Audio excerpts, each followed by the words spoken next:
के लिए हमें इतना धन को एकत्रित करना पड़ा, लेकिन महर्षियों ने कृपा करके बड़े ही सूक्ष्म में सरल में बतलाया। विपन्नस्था अध्यापनम ब्रह्मयज्ञ नित्ययज्ञस्तु तर्पणम होमो दैवो बलिर्भूतो नृयज्ञोतिथि पूजनम। पहला अध्यापनम ब्रह्मयज्ञ करने के लिए बतलाया महर्षियों ने। यह ब्रह्मयज्ञ क्या है?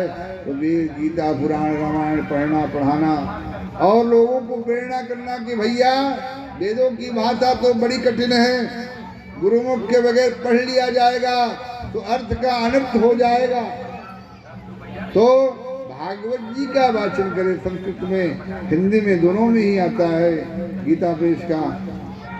उतना संभव नहीं है तो रामचरितमानस का आधार बनाइए, नवाह पुराण करिए, मास पुराण करिए। आपके पास उतना भी समय नहीं है तो 2-4 पन्ना का अवश्य ही स्वाध्याय करे, उसको पढ़े, सुनावे। एक आदमी वाचन करे, 5 आदमी बैठ करके उसका श्रवण करे।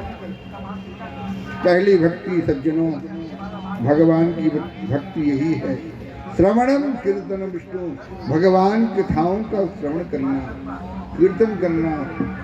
उसके बाद हमें उतना समय नहीं है, बड़ा ही व्यस्त समय है, तो नहा धो करके सूर्य भगवान को 2 अगरबत्ती दिखला करके, धूप दिखला करके के हो गए तो उनको कोई बचा नहीं सकता। इसलिए हमें रोज नहीं संभव है तो कम से कम साल में पितृपक्ष आता है, उसमें जल अवश्य सबको देना चाहिए अपने पितरों को प्रसन्न करने के लिए। इसलिए पुत्र वही कहलाने का अधिकारी होता है जो 3 कार्य करता है।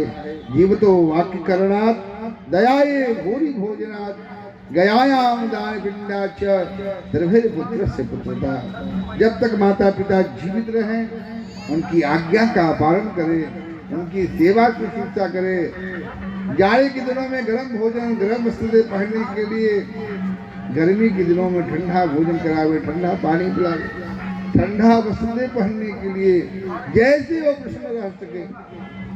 और जब वो स्वर्ग सिधार जाए, वैकुंठ लोक का गमन हो जाए, उनके 13 के दिन, भंडारे के दिन ब्राह्मणों का, अतिथियों का ऐसा भोजन कराओ कि ईश्वर पाक पानी हो जाए दरवाजे में, घर में।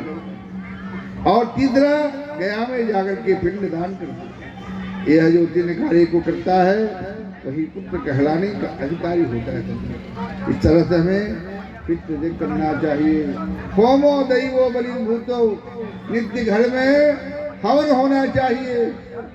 जो भी आपको मंत्र आता हो, 5 बार, 11 बार, 21 बार अग्नि में थोड़ा जला करके स्वाहा स्वाहा कर दे। भगवान का नाम लेकर ही की स्वाहा स्वाहा करे, क्योंकि कहा गया है कि न विप्रपादोदक कर्दमानि, न वेद शास्त्रम ध्वनि गर्जितानि, स्वाहा सुधाकार विवर्जितानि, श्मशान तुल्यानि गृहाणतानि। जिस घर में कभी ब्राह्मणों का पैर न धुला हो, जिस घर में कभी स्वाहा सुधाकार न बोला गया हो, कभी वेदों की गर्जना न हुआ हो, उच्चारण न हुआ हो, तो समझो वह घर घर नहीं है, वह घर श्मशान के बराबर बतलाया गया है। इसलिए नित्य हवन होना चाहिए। होमो दैवो, नित्य देवताओं का पूजन अर्चन बंदन होना चाहिए। जिस घर में हम रहते हैं, एक कोने में घर में मंदिर बनावे, उस मंदिर में समझे कि साक्षात इस घर में हमारे ठाकुर जी विराजमान हैं। कहीं जाए तो वहाँ प्रणाम करें, कहीं से आवे तो वहाँ प्रणाम करें, माथा टेके सज्जनों। होमो दैवो बलिर्भूतो, कहते हैं चौथा बलि यज्ञ करो। बलि यज्ञ क्या है?